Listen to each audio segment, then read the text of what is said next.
Welcome to my YouTube channel. අද මම හදාගන්න හදන්නේ බිරියානි එකක්. කීරි සම්ප තමයි මම අරගෙන තියෙන්නේ එකට. කීරි සම්ප ග්‍රෑම් 500ක් තමයි අරගෙන තියෙන්නේ.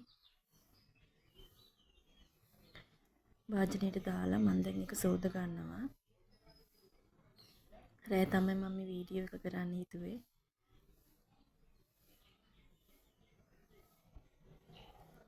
හාල් ටික සෝදගෙන එකට එකතු කර ගන්නවා. රම්පි කෑලි දෙකක්. ඒ වගේම ලුණු ටිකකුත් ඒ වගේම පොල් තෙල් ටිකකුත් එකතු කර ගන්නවා. වතුර මම අවශ්‍ය ප්‍රමාණයට දාගෙන තියෙන්නේ.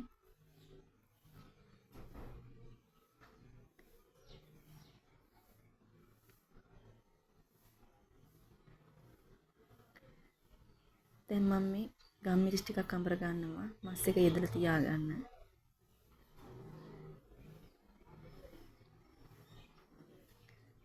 මම පොඩි යෝගට් එකක් එකතු කර ගන්නවා. චිකන් ටිකට ඉස්සෙල්ලම ඊට පස්සේ අර අඹරගත්ත ගම්මිරිස් ටික ඒ වගේම මිරිස් කුඩු ටිකකුත් සැරාලු එකතු කර ගන්නවා. ඒ වගේම කහ කුඩු ටිකකුත් බිරියානි පවුඩර් එකත් එකතු කර ගන්නවා. එකතු කරලා හොඳට කවලම් කර ගන්නවා. චිකන් එකේ වතුර උන්න තියෙන්නේ. ඒක මේ හොද්ද වගේ.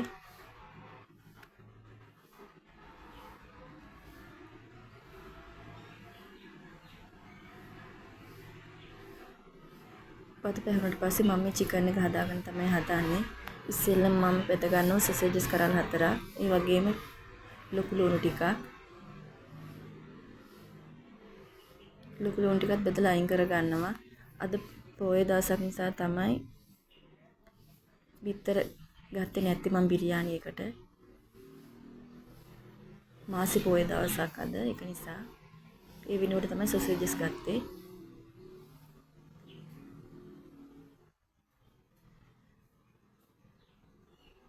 දැන් සුදු ලුණු ටිකක් දාලා ඒක ටිකක් තෙම්පරාදු කර ගන්නවා. ඒකටම කරපුංචි ටිකකුත් දා ගන්නවා. ඒ වගේම රම්පි කෑලි දෙක තුනකුත් ලොකු ලුණු ටිකකුත් එකතු කරලා කවලම් කර ගන්නවා. අම්මිරිස් ටිකකුත් තක්කාලිත් දැන් අර චිකන් ටික එකතු කර ගන්නවා. අර ටික ටිකක් බැදුනට පස්සේ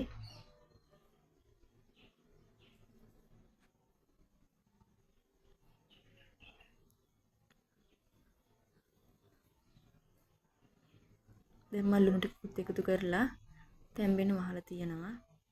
දැන් මේ හදන්නේ මම මේ ගොරකයි සුදු ලුණුයි කරපිංචායි අඹරලා කොලෙස්ටරෝල් වලට කන ගුලියක්.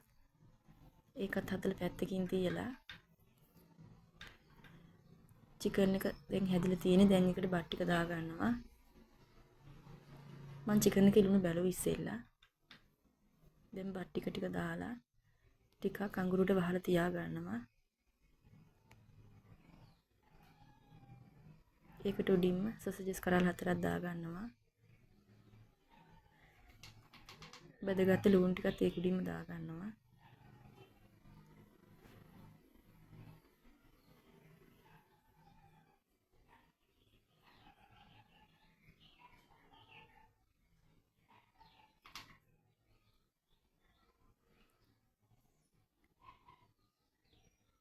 දැන් හොඳට කවලම් කර ගන්නවා චිකන් ටිකත් එක්ක. ඕක තමයි මම හදාගත්ත බිරියානි එක.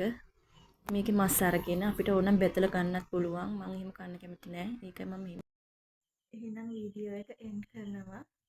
හැම දිනාටම උත්සාහයි පිහිටයි.